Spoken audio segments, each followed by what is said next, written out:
My dear brothers and sisters in Christ Jesus, a very good morning and welcome to this morning blessing prayer. The word of God is from the letter of St. Paul to the Romans, chapter 16, word 19.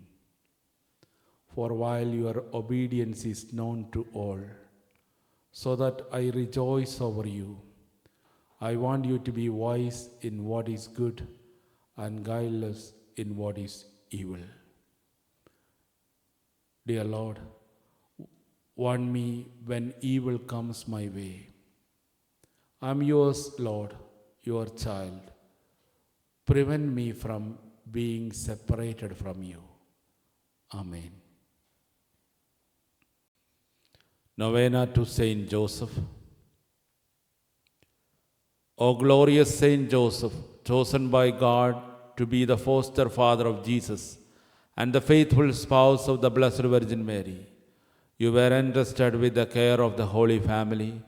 You provided for their needs with love and humility, and remain obedient to God's will in all things. We turn to you now with confidence, knowing that you are a powerful protector and a compassionate intercessor. Obtain for us the grace of faithful obedience, strength in our daily work, peace in our families, and trust in God's providence.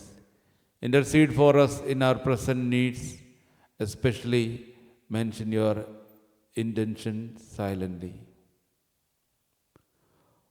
O Saint Joseph, protector of the Church and the guardian of families, pray for us that we may live holy lives and die a peaceful death in the arms of Jesus and Mary.